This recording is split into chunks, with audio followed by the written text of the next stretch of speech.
WHM को login करें, list account में आ जाएं और इस अकाउंट को मैंने सर्च किया है, ये अकाउंट आ गया। यहाँ पे इसका पासवर्ड चेंज कर लेना और पासवर्ड आपने रैंडम जनरेट करके लगाना है, ठीक है।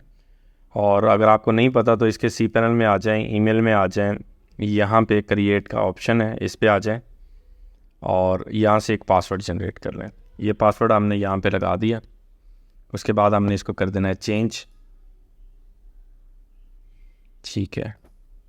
अब मैं वापस लिस्ट अकाउंट में गया और इस अकाउंट को मैंने कर लिया फाइंड, ठीक है। अब इसका सी पैनल लॉगिन करना है।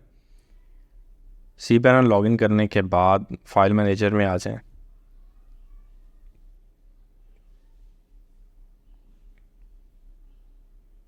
फाइल मैनेजर आने के बाद पब्लिक HTML, यहाँ पे हमारे पास कोई भी इसकी फ़ाइल नहीं आ रही, तो हमने सिर्फ फाइल्स को रिस्टोर करना है।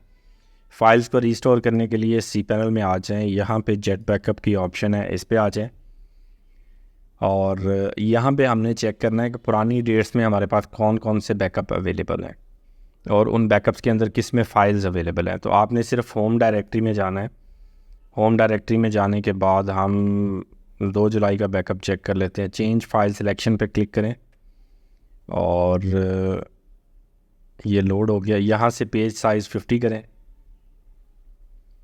ठीक है। अब यहाँ से पब्लिक HTML में आए और यहाँ पे ये फ़ाइल इनकम्प्लीट आ रही हैं, इसको कैंसिल करें। इससे पीछे वाले डेट में आ जाएं, चेंज फाइल सिलेक्शन पे क्लिक करें। अब मैंने 28 जून का बैकअप सेलेक्ट किया है।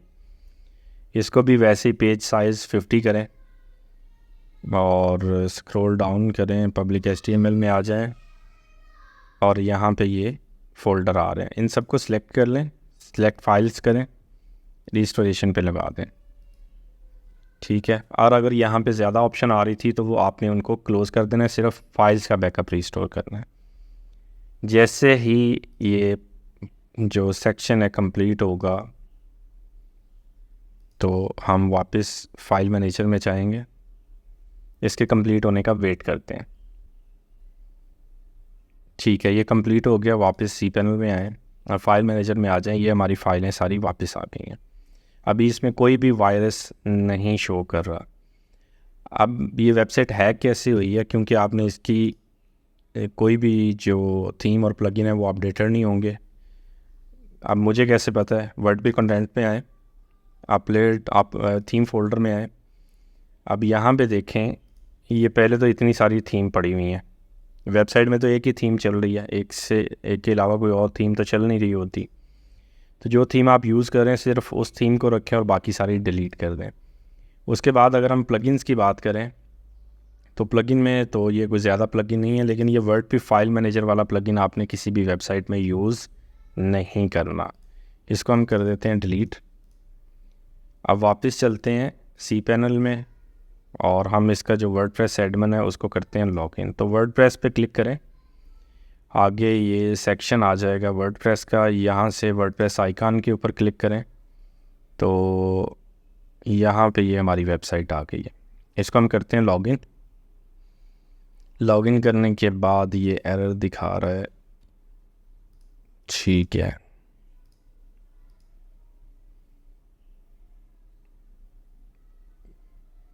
इसकी .htxs फाइल में देखें कोई एक्स्ट्रा कोड तो नहीं है।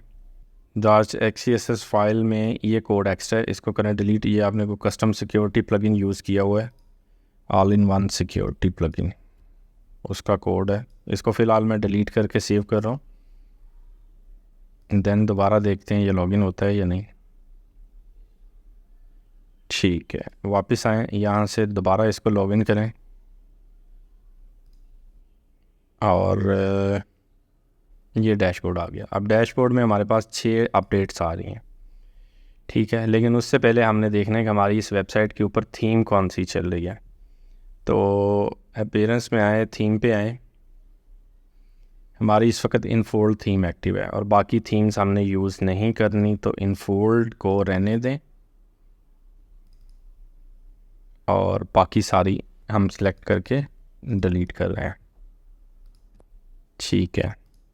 अब इस थीम के अंदर भी ये दिखा रहा है कि जनवरी 2024 में कोई एडिशन हुई है, जबकि ये थीम आपने अपडेट की थी सितंबर 11 2023 को। इस थीम को ओपन करें और ये सारे फ़ोल्डर दोबारा बने हुए हैं। अगर हमारे पास थीम पड़ी हुई है तो हम ये मुझे थीम भी डाउटेबल लग रही है, तो मैं इस थीम को भी कर रहा हूँ डिलीट। और ये इसकी कॉपी पड़ी थी तो मैंने यहाँ से इसको कर दिया अनजिप। ठीक है, अब अगर हम इस थीम का फ़ोल्डर ओपन करते हैं तो देखें इसमें अब ये सारी चीज़ें जो हैं वो सही दिखा रहे हैं। 2023 से पुरानी तक की अपडेट है। अब यहाँ पे थीम में दोबारा आए तो ये एक ही थीम रह गई हमारे पास, इनफोल्ड। ये बेहतरीन हो गया। अब हम अपडेट में चलते हैं, तो जितने भी प्लगइन हैं कोशिश करें उनको डिलीट करके दोबारा ऐड कर लें। ठीक है, उससे होगा ये कि अगर उन फाइल्स के अंदर वायरस होगा तो वो आपके प्लगइन दोबारा ऐड हो जाएंगे। तरीका ये है कि प्लगइन में आए, ये इसमें तो 2-3 प्लगइन हैं और ये बेसिक इसके प्लगइन है। होपफुली इसमें कोई मसला नहीं है। अपडेट्स में आए, अब इसका वर्डप्रेस रह गया अपडेट होने वाला, उसको भी अपडेट कर दें।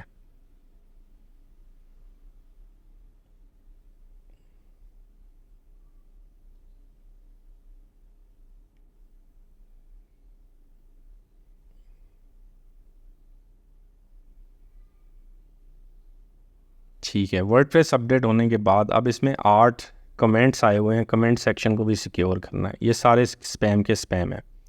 ठीक है, इनका तरीका ये है डिलीट करने का कि आप यहाँ से cPanel में आए, phpMyAdmin में आए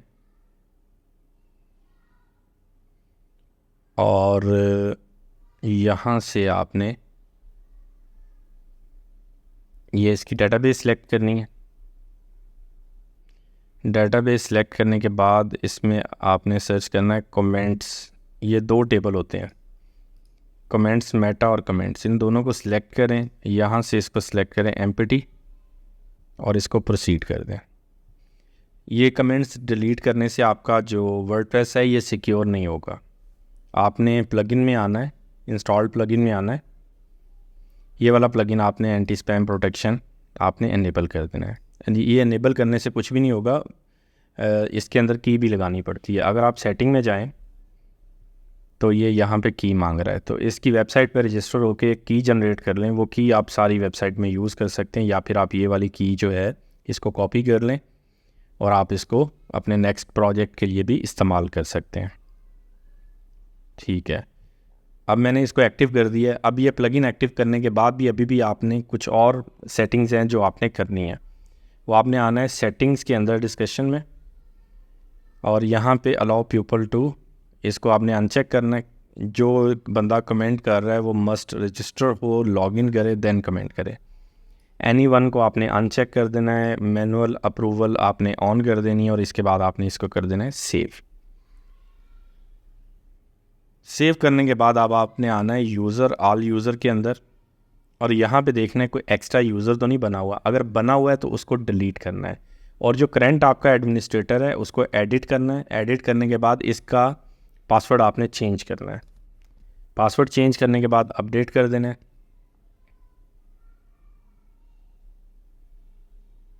ठीक है, और नीचे आए और लॉग आउट एवरीवेयर एल्स, इसको लॉग आउट भी करवा देना है। ठीक है, और अब हमारे पास कोई भी चीज़ अपडेट होने वाली नहीं है। हमारी वर्डप्रेस अपडेटेड है, प्लगइन अपडेटेड है, थीम अपडेटेड है। इसके अलावा प्लगइन सेक्शन में आना है। आपने देखना है कि अगर कोई प्लगइन आपकी ज़रूरत के मुताबिक नहीं है तो कोशिश करें उसको डीएक्टिव करके डिलीट कर दें, और इसकी ऑटो एनेबल हम यहाँ से अपडेट ऐड कर सकते हैं। जैसे मुझे इसकी ऑटो अपडेट एनेबल करनी है इन सारे प्लगइन्स की, मैंने इनको सेलेक्ट किया, एनेबल ऑटो अपडेट। ठीक है, तो अब ये प्लगइन जैसे ही इसकी अपडेट आएगी ये खुद ब खुद अपडेट हो जाएगा।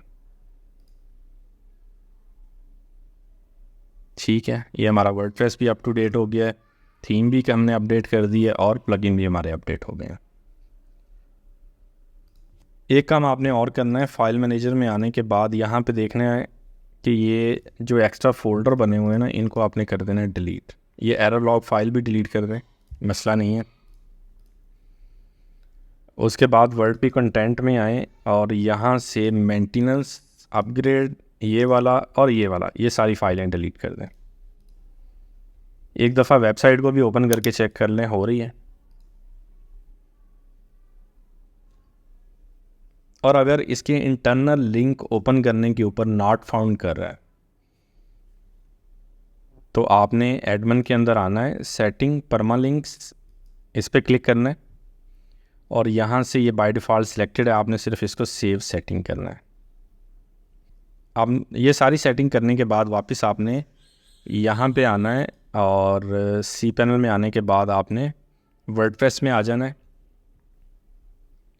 ये वर्डप्रेस है, इसको आपने यहाँ से सिलेक्ट करना है, सिक्योरिटी मेजर पे क्लिक करना है, ऑल क्रिटिकल को चेक लगा के एडमिनिस्ट्रेटर का यूज़र नेम आपने चेंज नहीं करना, बाकी सारी ऑप्शन लगी रहने देनी है और इसको कर देना है आपने अप्लाई।